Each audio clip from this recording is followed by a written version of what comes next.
Politics में प्रियंका गांधी की entry का फर्स्ट डे फर्स्ट शो काफी भीड़ भड़के वाला रहा। लोगों ने जमकर उनकी इस एंट्री को देखा, सराहा, नाच गाना किया। कांग्रेस कार्यकर्ताओं ने लखनऊ की सड़कों पर करीब 14 किलोमीटर का सफर और 5 घंटे का वक्त, टीवी न्यूज़ से लेकर तमाम सोशल मीडिया की पूरी अट्रैक्शन इस रोड शो ने जो है वो ग्रैब करके रखी, खींच के रखी। तो इस पूरे शो का, पहले दिन का प्रियंका गांधी के इस ग्रैंड शो का क्या मतलब है, इस बारे में बात करने के लिए हमारे साथ हैं संजय पुगलिया और आदित्य मेनन। हम समझेंगे इनसे कि आखिर 2019 के आम चुनावों का ये जो एक बड़ा दांव कांग्रेस पार्टी ने खेला है, इसका उन्हें उत्तर प्रदेश और पूरे देश में क्या फ़ायदा होगा। सर, सबसे पहले इस 5 घंटे की पूरी रस्साकशी का आप क्या मतलब देंगे? ये जिसको कहते हैं ज़ोरदार डेब्यू करना, वो डेब्यू हो गया। और मैं सोच रहा था कि अच्छा डेब्यू हो जाएगा, लेकिन जिस तरीके से इसका कवरेज हुआ है, एक ही दिन में लगता है कि प्रोजेक्ट लॉन्च करके उसको इन्होंने स्केल अप भी कर दिया। जिस प्रकार का बिल्कुल फ्री कवरेज मिला, क्योंकि वीडियो क्या था, वीडियो था एयरपोर्ट से चले, अपने लक्ष्य तक पहुंचे, बहुत भीड़ है और वही वीडियो लगातार चले जा रहा है। जितने हिंदी चैनल थे वो इस कवरेज से हट नहीं पा रहे थे। अंग्रेज़ी चैनलों ने कोशिश जरूर की, उनको भी बड़ा मुश्किल हुआ। दो जो देशभक्त चैनल हैं उनके सामने थोड़ी समस्या थी, उनका एक अपना प्लान रहता है, तो वो लौट करके मंदिर पर आते थे, लेकिन फिर उनको प्रियंका के पास जाना पड़ता था। तो आज जो है, चुनाव के पहले मैं वही सोच रहा था कि इतने गाइडेड माहौल में ये कैसे हो गया। उसका आंसर भी बड़ा सिंपल है, इसमें कोई चालाकी नहीं है। जैसे ऐसे चुनाव नज़दीक आएंगे, सारे चैनल्स के लिए इम्परेटिव होगा, ज़रूरी होगा कि कौतूहल बनाए रखने के लिए मैच जो है वो जितना कठिन होगा, कौन जीतेगा पता नहीं है, जितना अनप्रेडिक्टेबल होगा उतना मज़ा आएगा। इसलिए चैनल के कवरेज को, क्योंकि हम सबसे ज़्यादा इमेजेस वही रिसीव करते हैं, तो इसको तो यूँ देखना चाहिए कि आने वाले दिनों में ये अनप्रेडिक्टेबिलिटी का शोर बढ़ाएंगे, क्योंकि हर चीज़ अब अपोजिशन जो करेगा उसको जब मैं एम्पलीफाई करूँगा तभी तो होगा कि मुकाबला तगड़ा है। कांग्रेस ने एक जो दूसरी बात कही, जो इम्पोर्टेंट बात है, जो राहुल गांधी ने कही, 2 बार कही, कि हमारा लक्ष्य जो है ये मोदी जी को रोकना है।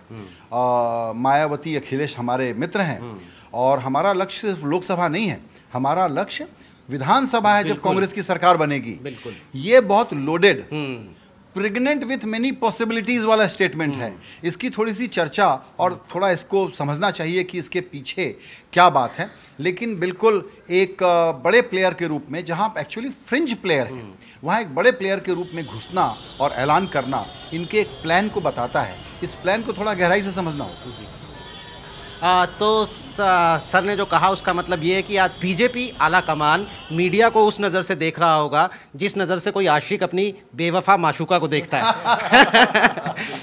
और मैं अपने दर्शकों को ये बता दूं कि प्रियंका गांधी का आज का रोड शो खत्म हुआ है, वो जयपुर चली गई हैं। जयपुर में कल रॉबर्ट वाड्रा से एनफोर्समेंट डायरेक्टरेट पूछताछ करेगा, वो वहाँ पर गई हैं ताकि सुबह एक और पॉलिटिकल मैसेजिंग वहाँ पर देंगी। हो सकता है कि रॉबर्ट वाड्रा के साथ ईडी ऑफिस तक जाएँ, वो फिर वापस लखनऊ लौटेंगी और अगले 3 दिन तक, 14 तारीख तक उनका वहीं रहने का कार्यक्रम है। उनकी आइटनरी की बात करें तो सर, अगले 14 तारीख तक ज्योतिरादित्य सिंधिया और प्रियंका गांधी करीब 3 दर्जन बैठकें करेंगे अलग अलग जिला अध्यक्षों के साथ। शायद 40-42 जिला अध्यक्षों से वो मिलेंगे, उनसे इनपुट लेंगे और उसके बाद 14 तारीख को इलाहाबाद में वहाँ प्रियंका गांधी अपने ये इस पहले दौरे को ख़त्म करेंगी। कुंभ में जाएंगी, वहाँ लोगों से मिलेंगी, अखाड़ों में जाएंगी, वहाँ भी एक अच्छी खासी जो है वो न्यूज़ स्पेस को कैप्चर करेंगी, ऐसा माना जा रहा है। और उसके बाद 3 दिन तक इन पूरे इनपुट्स के ऊपर एक दिमाग लगाने के बाद, माथापच्ची करने के बाद 18 तारीख को जो हमें बताया गया है, 18 तारीख को प्रियंका गांधी जो है वो पूर्वांचल चली जाएंगी और ज्योतिरादित्य सिंधिया पश्चिमी उत्तर प्रदेश आ जाएंगे, यानी अपने अपने ग्राउंड ज़ीरो पर, और फिर वो वहाँ ज़मीनी तौर पर कार्यकर्ताओं से मिलेंगे और आगे का कार्यक्रम करेंगे। तो प्रियंका गांधी की इस एंट्री के साथ ही ये काफ़ी सॉलिड आइटनरी कांग्रेस पार्टी ने बना दी है। तो बीजेपी अगर ये इल्ज़ाम लगाना चाहे कि ये पॉलिटिकल टूरिज्म करने आई हैं, सिर्फ पोस्टरिंग है, तो शायद उन्हें ये कहना मुश्किल होगा। तो आदित्य सर, जिस बयान की बात कर रहे थे, राहुल गांधी ने साफ तौर पर कहा कि हम लोकसभा चुनाव में बेहतर प्रदर्शन करेंगे, लेकिन अगले विधानसभा चुनाव में यूपी में सरकार बनाएंगे। क्या मतलब है इसका? ये बहुत एक तरफ से तो पॉस्चरिंग है, लेकिन एक तरफ से ये भी कांग्रेस किसी की भी बी टीम नहीं है यहाँ पर, कि ठीक है सपा बसपा से उनके ठीक ठाक ताल्लुकात हैं और भाजपा को हराने की लड़ाई में एक तरह से ये साथ हैं, लेकिन कहीं ना कहीं ने स्पेस के लिए इन पार्टियों से भी लड़ना पड़ेगा। और जब तक कांग्रेस इस स्थिति में नहीं पहुंचती कि राज्य में भी सरकार बना पाए, तो वो एक ढंग का विकल्प नहीं बन सकती उत्तर प्रदेश में। तो अपने आप को उस तरीके का विकल्प दिखाना कि भाई हम फिर से उत्तर प्रदेश में सरकार बनाएंगे, जो कि आपकी 30 साल से नहीं बनी है सरकार, ये बहुत ज़रूरी है कांग्रेस के लिए, और ख़ासकर अपर कास्ट वोटर्स को रुझाने के लिए, क्योंकि इतने बीजेपी के अलावा किसी और पार्टी ने अपर कास्ट मुख्यमंत्री नहीं दिया है। कांग्रेस वो एक प्रोजेक्शन दे सकती है। सर, एक वोटर के तौर पे मेरे दिमाग में एक ख्याल आ सकता है कि जब सारी लड़ाई, सारा दंगल लोकसभा चुनाव के लिए चल रहा है, आम चुनाव 2019 सबसे बड़ा ट्रेंडिंग शब्द है, तो राहुल गांधी को ये विधानसभा चुनाव की बात करके एक कन्फ्यूज़न पैदा करने की क्या ज़रूरत है? ये सवाल, इस पर बहस चलती रहेगी, लेकिन इसका एक जवाब तो ये है कि आप जब कोई जैसे एफएमसीजी कंपनी को कोई बड़ा प्रोडक्ट, मास प्रोडक्ट लॉन्च करना होता है, तो वो कुंभ मेले जैसे आयोजनों का भी इंतजार करती है कि इस मौके पर करें। तो इनको ये लग रहा है कि अपने कैडर को गैल्वनाइज करने के लिए ये लोकसभा चुनाव अगर हम छोड़ देंगे तो हमको फिर धीरे धीरे पार्टी को उठाने में बड़ी मशक्क़त लगेगी। तो ये मौका है, इसको एम्पलीफाई करो, इसको बड़ा स्केल बनाने की कोशिश करो। लेकिन इससे एक दूसरा कन्फ्यूजन होगा कि अगर यहाँ पर अपोजिशन यूनिटी इंडेक्स 100% नहीं है, तो जहां बीजेपी 2014 का चुनाव 40, 50, 55% वोट से जीती एक सीटों पे, वहां पर ये रिस्क तो नहीं ले रहे होंगे कि किसी भी तरीके से विपक्ष का वोट बटे और बीजेपी की मेहनत पूरी रहेगी यूपी में अपने लॉस को कम करने की। और वहां जो कांग्रेस एक फ्रिंज प्लेयर थी, जो कैमियो रोल में आना था, कैरेक्टर आर्टिस्ट के रोल में आना था, अब वो मेन एक्टर के रोल में, अगर हीरो के रोल में आ रहा है, तो उसका इम्प्लीकेशन क्या होगा, ये एक डिबेट है। इसका कोई एक आंसर देना बड़ा मुश्किल है, लेकिन इसी डिबेट को समझना चाहिए। अभी तक जितने भी नंबर क्रंचिंग हम लोग करते हैं आदित्य, उसको देखते हुए क्या लगता है कि कांग्रेस की स्ट्रेटजी वेल एडवाइस्ड स्ट्रेटजी है कि आप लोकसभा में अपना दम इतना दिखा दो, क्या इससे बीजेपी को फायदा होगा या पक्का है कि नुकसान ही होगा? नुकसान दोनों तरफ होगा मेरे ख्याल है। ये कहना कि सिर्फ बीजेपी को नुकसान होगा, ये गलत है। क्योंकि अगर हम 2009 के चुनाव देखें, जो कांग्रेस के लिए एक ब्लूप्रिंट है कि भाई अगर उत्तर प्रदेश में हमें वापसी करनी है तो इस तरह से हमें कैंपेन चलाना है। 2009 के चुनाव में सबसे ज़्यादा जो कांग्रेस को बढ़ोतरी मिली थी वो कुर्मी वोटर, ब्राह्मण वोटर और अन्य गैर ठाकुर अपर कास्ट वोटर, इन 3 समुदाय में सबसे ज़्यादा हुई थी। लेकिन मुसलमानों में भी थोड़ी सी कम बढ़ोतरी कांग्रेस को हुई थी। तो जाहिर है अगर कांग्रेस की बढ़ोतरी मुसलमानों और दलित वोटरों में होगी तो नुकसान सपा बसपा होगा। लेकिन अगर वो बढ़ोतरी कुर्मी वोटर या ब्राह्मण वोटरों में होगी तो नुकसान सीधा सीधा बीजेपी को होगा। सर, जो 2017 के विधानसभा चुनाव हुए थे और जब कैंपेन पूरे पीक पे था, तो हमें याद आता है कि वो 3 दिन के लिए पीएम नरेंद्र मोदी का वाराणसी में जाना और गाड़ियों में वाराणसी की सड़कों पे घूमना, उनके पीछे सैकड़ों कैमरे और हज़ारों की संख्या में बीजेपी कार्यकर्ताओं का होना। आज कमोबेश लखनऊ की सड़कों पर राहुल और प्रियंका के रथ के इर्द गिर्द भीड़ की नज़र में तो कम से कम वही मंजर नज़र आ रहा था। तो ये क्या भीड़ जैसे वहाँ वोट में तब्दील हुई थी तो यहाँ भी वोट में तब्दील होगी क्या? अगर हम ये बहुत इंटरेस्टिंग कंपैरिजन किया आपने, अगर हम ये मान भी लें कि शायद बनारस में 2014 में लोगों की संख्या और इंटेंसिटी उस पूरे प्रोसेशन की शायद थोड़ी ज़्यादा रही होगी, नो डाउट अबाउट इट, लेकिन आज जो पूरा समा बांधा गया ये उसको मैच करता है इन टर्म्स ऑफ भीड़, in terms of messaging, in terms of launching a new idea, ये उसको मैच करता है। ये सिग्निफिकेंट लॉन्च है, आप इसको डिसमिस नहीं कर सकते कि पार्टी कार्यकर्ता गाड़ी घोड़ा ला करके एक इवेंट क्रिएट कर लिया। ये एक बड़ा इवेंट क्रिएट हुआ है जिसको पब्लिक ट्रैक्शन मिलेगा। बड़ा सवाल वही है कि आपको ऐसा सपोर्ट या ऐसे नज़ारे और ऐसे इवेंट्स अगर आप क्रिएट करेंगे, उनका वोट में कितना कन्वर्जन होगा। वहाँ पर चूंकि पोलराइजेशन ऐसा है कि बीजेपी को हराने या जिताने का वोट पड़ेगा, ऐसे में क्या वोटर अपनी ओरिजिनल लॉयल्टी के हिसाब से वोट करेगा या वो इस भावना पर वोट करेगा, तीव्र भावना पर कि मुझे इसको तो जिताना है, इसको बिल्कुल नहीं जीतने देना है, इसको हराना है। अगर उस तरह का वोटिंग होता है तो इतनी मेहनत कांग्रेस की शायद कांग्रेस को फायदा न दे पाए, लेकिन चुनावों को और शार्पली कंसोलिडेट कर दे दो कैंप्स में। अब डिबेट यही है कि अगर कांग्रेस वहाँ पर फ्रिंज प्लेयर से थोड़ी भी सिग्निफिकेंट प्लेयर बनती है तो किसके कितने वोट काटेगी और किसका कितने सीटों का नुकसान ये करा सकती है। इसीलिए आज की लैंग्वेज जिसको आप लोगों ने हाईलाइट किया कि एक लक्ष्य ये है और दूसरा लक्ष्य वो है, उसमें कहीं ना कहीं इन्होंने बिटवीन द लाइन एक स्केप रूट की गुंजाइश छोड़ी हुई है, एक लीवे छोड़ा हुआ है। वो ये कह सकते हैं अंत में कार्यकर्ताओं को गैल्वनाइज करने के बाद कि देखिए अभी चूंकि बीजेपी को हराना हमारा मकसद है तो लोकसभा में हम इनके साथ जो भी वर्ड यूज करना हो आपको, समझौता, adjustment, friendly fight, tactical understanding वगैरह वगैरह कर लेते हैं।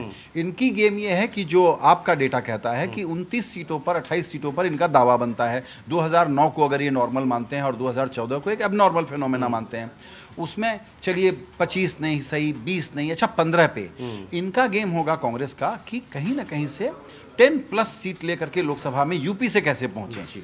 सपा बसपा का ये होगा कि आप छोटे प्लेयर हो, अगर हम आपको इतना ज़्यादा दे देंगे तो हमारा नुकसान बहुत ज़्यादा हो जाएगा। अंत में आज की इनकी भाव भाषा को देख के मुझे लगता है कि संभवतः रियल पॉलिटिक्स की डिमांड होगी या पब्लिक के पोलराइजेशन का प्रेशर होगा, जहां पर कि ये लोग एक किसी टैसिट अंडरस्टैंडिंग पर आ जाएंगे। अटकल है, क्या होगा नहीं होगा हम बिल्कुल नहीं जानते। जो बाहर दिखता है और पार्टियों के भीतर के जो संबंध होते हैं उसका आइडिया बहुत कम होता है, लेकिन जो बॉटम लाइन एसपी बीएसपी की है वो ये है कि 2 तो आपको दे दिया, चलिए 6-8 और ले लीजिए। उधर से होगा कि नहीं कम से कम हमको अराउंड 20 पहुंचाइए। उस तो 10 और 20 के बीच की रस्साकशी ये इन दोनों के बीच में बातचीत की हो सकती है। अल्टीमेटली हर कंस्टिट्यूएंसी में 1 on 1 बनाना ये एक कन्वेंशनल विजडम है, लेकिन एक दूसरा विजडम है जिस पर आप लोग भी कवर करते रहे हैं और कई जगह ऐसा प्ले आउट होता है, जो तेलंगाना का कुछ लोग उदाहरण देते हैं। वो उदाहरण क्या है कि जो विरोधी वोट थे केसीआर के कांग्रेस को आते, लेकिन चंद्रबाबू नायडू से वितृष्णा इतनी ज़्यादा थी कि इतना आपने डायरेक्ट कॉन्टेस्ट बना दिया और कांग्रेस का भी नुकसान हो गया। तो कई जगह ट्रायंगुलर दरअसल मदद करता है चैलेंजर को। यहाँ अगर चैलेंजर एसपी बीएसपी है और बीजेपी इनकम्बेंट है तो कुछ थ्योरी ये भी है कि ट्रायंगुलर हो करके ये अपर कास्ट का वोट काट लेगी, कुछ और वोट काट लेगी और बीजेपी को ज़्यादा नुकसान होगा, लेकिन इसमें ज्यूरीज स्टिल आउट। तो हमारे जो मिलेनियल दर्शक देख रहे हैं उन्हें हम ये बता दें कि प्रियंका गांधी की पॉलिटिक्स में एंट्री पर हम ये चर्चा कर रहे हैं और उन्हें पूर्वांचल का महासचिव बनाया गया है। अब यूपी की बात है, 80 सीटें हैं, वहीं से होकर दिल्ली का रास्ता जाता है, इसीलिए शायद ये पूरा ख़ास तौर पर हिंदी चैनलों का न्यूज़ स्पेस जो है वो प्रियंका गांधी को कवर करने में जुटा हुआ है। मेरा एक सवाल आदित्य ये है कि जैसे ही प्रियंका गांधी की घोषणा हुई थी कि उन्हें पूर्वांचल की कमान सौंपी जा रही है तो बीजेपी की तरफ से पहला रिएक्शन ये आया था कि राहुल गांधी के बस का नहीं था, इसलिए अब प्रियंका गांधी को लेके आए हैं। लेकिन आज जब 5 घंटे के रोड शो के बाद राहुल गांधी ने एक कंक्लूडिंग भाषण दिया अपना, तो उसमें उनकी लैंग्वेज जो है वो बहुत ही गौर करने लायक थी। उन्होंने 3-4 बार इस तरह की अथॉरिटेटिव लैंग्वेज का इस्तेमाल किया कि मैंने प्रियंका और ज्योतिरादित्य को ये जिम्मेदारी दी है कि वो यूपी में कांग्रेस की सरकार बनवाएं। मैंने उन्हें ये कहा है कि वो ये करें। यानी वो खड़े होकर वहाँ पर ये ऐलान कर रहे थे कि भले ही प्रियंका आ गई, भले ही ज्योतिरादित्य सिंधिया आ गए, लेकिन top of the pyramid Congress में मैं ही हूँ। बिल्कुल, राहुल गांधी की एक ये क्लियर उन्होंने आज कर दिया कि भाई बॉस हम ही है। और इनकी एक रणनीति रही है जिसमें से प्रियंका एक हिस्सा है पूरी रणनीति का, कि रोज एक ऐसा कदम उठाया जाए जिससे नैरेटिव कांग्रेस की तरफ हो और बीजेपी को बस रिएक्ट करना पड़े। तो जब मोदी जी की स्पीच, जो काफी अच्छी स्पीच थी पार्लियामेंट में, वो हुई, अगले ही दिन राहुल गांधी हिंदू की स्टोरी पर खेल गए और उन्होंने गवर्नमेंट पे हमला कर दिया रफाल मुद्दे पे। अब प्रियंका जी को उतार दिया वहां पे। तो इसलिए राहुल गांधी के लिए ये भी एक कदम है कि नैरेटिव को किस तरह कांग्रेस की तरफ किया जाए। एक और चीज मैं कहना चाहूंगा कि हम अरिथमेटिक की बात करते हैं, लेकिन कहीं एक केमिस्ट्री की भी बात होती है। एक सपा के लीडर ने एक इंटरेस्टिंग चीज हमें कही कि प्रियंका गांधी को आप अन्ना हजारे की तरह देखिए कि वो आकर भाजपा के खिलाफ माहौल बनाएंगे, लेकिन फायदा गठबंधन को होगा। तो वो एक इंटरेस्टिंग हमें एनालॉजी लगी, लेकिन अन्ना हजारे ज़ाहिर इलेक्शन लड़े नहीं लेकिन काफ़ी इंटरेस्टिंग है सर। अभी रफ़ाइल की और हिंदू की स्टोरी की बात आदित्य ने की। इस पूरे घटनाक्रम में, इस पूरी चमक दमक में, रोड शो की चमक दमक में इस रफ़ाइल को भी देखना बड़ा ज़रूरी है। राहुल गांधी बीच में एक जगह पर रुकते हैं उस रोड शो के दौरान और माइक हाथ में लेकर वो भाषण अपना यहीं से शुरू करते हैं कि रफ़ाइल पर केंद्र सरकार जवाब नहीं दे रही है, चौकीदार चोर है कि वो वहाँ नारे लगवाते हैं। और उस वक्त दिल्ली के कांग्रेस दफ्तर में एक प्रेस कॉन्फ्रेंस चल रही होती है जो द हिंदू अखबार के नए खुलासे की बात कर रही होती है, जो आज सुबह अखबार में छपा था। तो क्या हम ये माने कि बोफोर्स की जिस तोप पर सवार होकर 1989 में वीपी सिंह ने राजीव गांधी को सत्ता से बाहर किया था, क्या राहुल गांधी रफ़ाइल में वही संभावनाएं देख रहे हैं? पक्के तौर पर वो इसकी संभावना देख रहे हैं। और पिछले जो दो बड़े समाचार आए हैं हिंदू में, वो दोनों सिग्निफिकेंट रिविलेशन हैं। अभी तक हम लोग भी कॉशियस थे कि रफ़ाल का कितना ट्रैक्शन हो रहा है ये हमको अभी पता नहीं है लोगों में, और वोट देने न देने का ये निर्णायक डिटरमाइनिंग फैक्टर वोटर के दिमाग में बनेगा क्या, इसको लेकर सर्टेनिटी नहीं है। क्योंकि ये चुनाव एक बहुत ही अजीब से जुनून, इश्यूज, पैशंस और लेयर्स के साथ डिसाइड करेगा वोटर किसको वोट करे। लेकिन जैसे ऐसे चुनाव नज़दीक आ रहे हैं और एन राम अपनी आलोचना के जवाब में जैसे रिस्पॉन्स दे रहे हैं, उससे मुझे लगता है कि ये रिविलेशन आने वाले दिनों में और बढ़ेंगे। और इसमें दो बातें सामने आएंगी जहाँ पर अब सवाल खड़ा होगा कि ये दाम कैसे जस्टिफाई होगा। यहाँ पर ये जवाब दे देना कि ये नेशनल सिक्योरिटी का मसला है, हम आपको बता नहीं सकते, ये तर्क के लेवल पर क्वेश्चन होगा ज़्यादा से ज़्यादा। पब्लिक में कितना अट्रैक्शन पाएगा मालूम नहीं है। लेकिन ये डील प्रोसेस फॉलो नहीं हुआ है, इस पर कुछ ट्रांसपेरेंसी नहीं है, इसमें आपत्तियाँ थीं, इसमें कुछ रहस्यमय है। ये भाव, ये चर्चा थोड़ी बढ़ती जा रही है, खास करके पिछले रिविलेशंस से। तो रफ़ाल का अगर मैं कहूं कि आज से पहले कुछ दिनों पहले तक अगर एक्स नंबर का ट्रैक्शन था, तो वहां से ये ट्रैक्शन डबल या ट्रिपल तो हो ही चला है। और उसमें दिक्कत क्या हो रही है, बीजेपी कन्विंस नहीं कर पा रही है। बीजेपी फैक्ट का जवाब रेटोरिक से दे रही है। और मैं एक टेलिंग मोमेंट अंडरलाइन करना चाहता हूं। पर्रिकर साहब के जवाब के बारे में मौजूदा रक्षा मंत्री निर्मला सीतारमण ने ये कहा कि उन्होंने जवाब दे दिया, आपने वो हिस्सा छापा नहीं। उन्होंने कहा stay calm, everything is all right, don't worry. अब ये न जवाब हो सकता है, न था, न आप इसको अपना डिफेंस का कवच बना सकते हो। रफ़ाल का ट्रैक्शन ग्रो होगा ऐसा हमारा अंदेशा है। रफ़ाल पर बीजेपी इस लॉकजाम से कैसे निकलेगी, वो रेटोरिक वर्सेस फैक्ट पर कन्विंस करने की बात है। इनका काउंटर एक ही है कि ये बोफोर्स वाले, इनका परिवार जमानत पे, ये थाने पुलिस के चक्कर लगा रहे हैं। मेरा ख्याल है कि इनकम्बेंट जब अपोजिशन, जिसको वोटर पहले ही पनिश कर चुका है, चलता है कि नहीं चलता है, डाउटफुल है। बिल्कुल। तो जिस तरीके से कांग्रेस पार्टी ने प्रियंका गांधी और ज्योतिरादित्य सिंधिया की शक्ल में अपने सिपह सालार मैदान जंग के अलग अलग हिस्सों में तैनात किए हैं, वो एक इमोशनल कार्ड और पॉलिटिकल कार्ड के तौर पर हम उसे देखें। और दूसरी तरफ रफ़ाइल के तौर पर, रफ़ाइल के रूप में राहुल गांधी जो लगातार हमले कर रहे हैं, उसे हम सरकार के कामकाज पर, प्रोसीजर पर, उसके फैसले लेने पर शक पैदा करने वाली एक स्ट्रेटजी के तौर पर देखें तो लगता है कांग्रेस पार्टी ने 2-3 तरफ से घेराबंदी की है चुनावों से ठीक पहले बीजेपी की। यही वजह है क्या आदित्य कि जो बीजेपी किसी भी बात पर अपने पूरे मंत्रियों की फौज उतार देती थी, बयान के हमलों से, बयानबाजी के मतलब गोले दाग कर वो सामने वाले को, चाहे वो गलत है या सही, उसे चुप करा ही दिया करते थे, वो बीजेपी प्रियंका गांधी की एंट्री और ये इस पूरे रोड शो और राहुल गांधी के ताज़ा आरोपों पर कुछ बोल नहीं रही है। हाँ, बीजेपी की एक सीधी रणनीति होती थी कि चाहे हम खंडन नहीं कर सकते तो इतना ज़्यादा शोर मचा दें ताकि वो बात दब जाए। लेकिन प्रियंका गांधी के आने पे इन्हें शायद समझ नहीं आ रहा है कि इन पे हमला करें या ना करें। जो पहली जैसी उनकी एंट्री हुई थी, उनका पहला हमला राहुल गांधी पे था कि भाई राहुल की कमियां दिख रही हैं इससे, लेकिन प्रियंका पर हमला नहीं कर पाए वो। अब रॉबर्ट वाड्रा के नाम लेकर शायद इस रणनीति को बदला जाएगा, पर लेकिन अब जिस तरह प्रियंका खुद जा रही हैं, जब रॉबर्ट वाड्रा की सुनवाई हो रही है, तो ये भी फ्रंट फुट पर खेल रहे हैं कि क्या पता हमें सिंपैथी मिल जाए कि भाई हमारे पति को इस तरह से घसीटा जा रहा है। तो बीजेपी को भी अब नापना पड़ेगा कि प्रियंका गांधी वाले कार्ड को कैसे डील किया जाए। बिल्कुल सर, इसमें इंटरेस्टिंग बात यह भी है कि आज ही प्रियंका गांधी अपने वेरीफाइड अकाउंट के साथ ट्विटर पर आई और उन्होंने बड़े धड़ल्ले से उस ट्विटर हैंडल को प्रियंका गांधी वाड्रा लिखा। यानी कि कल तक जब प्रियंका गांधी के पॉलिटिक्स में आने की बात पर एक कॉमन नैरेटिव ये था कि प्रियंका गांधी पॉलिटिक्स में नहीं आ सकती क्योंकि वाड्रा का नाम जुड़ा हुआ है और वाड्रा के खिलाफ एफआईआर दर्ज हैं।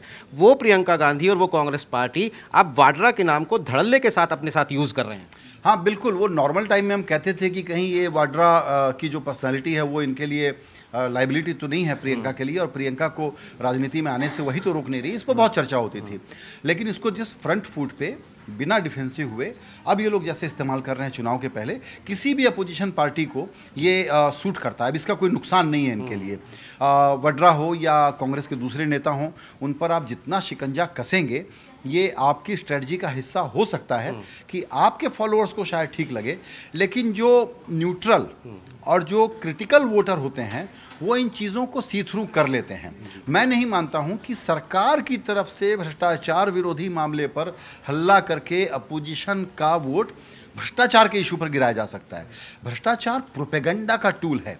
इंडियन वोटर भ्रष्टाचार के आधार पर आपकी बातों को सुनकर के राय नहीं बनाता, ये बार बार इतिहास ने साबित किया है। इसलिए मैं भ्रष्टाचार के इशू पर हल्ले से पॉलिटिकल आउटकम का फर्क बहुत कम देखता हूं, मुझे ज़्यादा नहीं लगता। ऑन अ लाइटर वेन मेरा एक नया प्रॉब्लम है, वो ये है कि आज दिन भर प्रियंका हेडलाइन के तौर पर, पहला नाम प्रियंका दूसरा नाम राहुल का चला।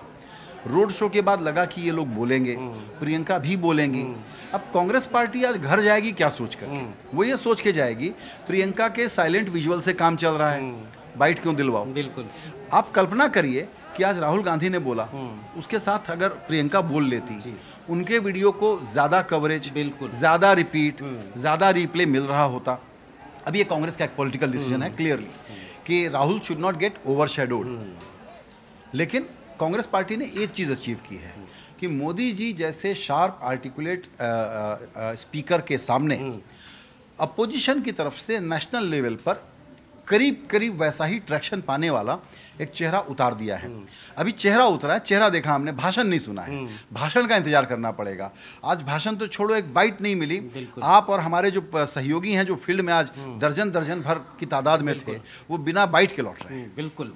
तो आज जो कुछ प्रियंका की एंट्री और उनके रोड शो के साथ हुआ वो काफ़ी कांग्रेस की सपोर्ट में हमें नज़र आ रहा है, लेकिन हमें ये नहीं भूलना चाहिए कि पीएम नरेंद्र मोदी उस शख्स का नाम है जिसे इलेक्शन की इस जादूगरी का मास्टर माना जाता है। अमित शाह जो लगातार एक के बाद एक सफलताएं दे चुके हैं और उन्हें भी हम सिर्फ इस एक रोड शो या पिछले महीने हुए 3 राज्यों के चुनावों में कांग्रेस की जीत के आधार पर डिस्कार्ड नहीं कर सकते हैं। उनकी जादू की टोपी से अभी क्या क्या निकलने वाला है अगले 90-100 दिन तक हम देखेंगे। आप दोनों का आखिरी कमेंट इसी पर, अगले 90-100 दिन तक Congress versus BJP versus others, ये हम कैसे देखने वाले हैं? इसमें मुझे पुरानी मुंबईया फिल्मों की एक इमेजरी याद आती है। जिन फिल्मों में कबीला हुआ करता था, वॉरियर्स हुआ करते थे, उसमें आप देखते थे कि कत्ल वाली रात को, डी डे के पहले उस रात को खूब नगाड़ा बजता था, खूब शोर होता था, खूब डांस होता था। वो बिल्कुल एक अजीब से आरोह तक, क्रिसेंडो तक चला जाता था। वो क्रिसेंडो आप लॉजिकली देखने जा रहे हैं, बहुत इंटेंस, बहुत खराब किसी वक्त, और किसी वक्त बहुत चौंकाने वाला, और किसी वक्त अभूतपूर्व जिसको हम कंप्रहेंड न कर पाएं। इन 4 बात का ध्यान रखिए। आदित्य, आपको क्या लगता है कि मुद्दों की बात होगी, व्यक्तिगत हमले होंगे, या फिर कोई नई घोषणाओं का एक नया तीर पीएम मोदी चलाएंगे? क्या अगले 90 दिनों में होने वाला है? बिल्कुल, और पीएम मोदी जो करते हैं ये वो ना आप प्रेडिक्ट कर सकते हैं ना हम कर सकते हैं। क्या मतलब बीजेपी में भी शायद ही कोई प्रेडिक्ट कर सकता है पीएम मोदी के अलावा। पर जाहिर है जब कैंपेन शुरू होगा तो बीजेपी की जो बड़ी फौज इन्होंने 4 साल से बनाई है ग्राउंड पर काम करने वाले वर्कर्स की, तो जब वो आएंगे ज़मीन पर तो जाहिर है बीजेपी को एक पुश मिलेगा। और पीएम मोदी खुद जब ऑलरेडी कैंपेन पर हैं, इतनी तमाम कंस्टिट्यूएंसीज ये कवर कर चुके हैं पिछले 2 महीनों में, तो इन्हें भी कतई अंडर एस्टिमेट नहीं करना चाहिए। आपके और हमारे लिए काफ़ी काम होने वाला है आने वाले 2-3 महीनों में। क्योंकि आपने ट्विटर पे डेब्यू का जिक्र किया तो एक बात और बताना जरूरी है। यूपी से अब एक नहीं 2 महिलाएं ट्विटर पे ट्रोल कर रही हैं। बहन मायावती का जो अकाउंट खुला है बिल्कुल। वो एक हफ्ता हुआ है, लेकिन डेली बेसिस पे बड़ा डायरेक्ट क्लिष्ट हिंदी वाला, चुभने वाला स्टेटमेंट उनका आ रहा है, बहुत ही टारगेटेड स्टेटमेंट आ रहा है। तो अब प्रियंका भी आ गई हैं, तो 2 और ट्विटर अकाउंट को हम लोगों को लगातार रेगुलेट मॉनिटर करना पड़ेगा। बिल्कुल। तो हमारी चुनावों की ये फिल्म अपने क्लाइमैक्स की तरफ बढ़ रही है और लगातार दिलचस्प होती जा रही है। अगले 90-100 दिन तक क्या सर्कस हमें इस चुनावी मैदान में देखने को मिलेगी, इस पर आपकी भी नज़र रहेगी, हमारी भी नज़र रहेगी। इन चुनावों से जुड़ी तमाम अपडेट्स, एनालिसिस, खबरें, ब्रेकिंग न्यूज़ आपको क्विंट के तमाम प्लेटफॉर्म्स पर मिलेंगे। तो आप लगातार लॉगिन कीजिए द क्विंट और क्विंट हिंदी पर। आज की चर्चा हम यहीं ख़त्म करते हैं।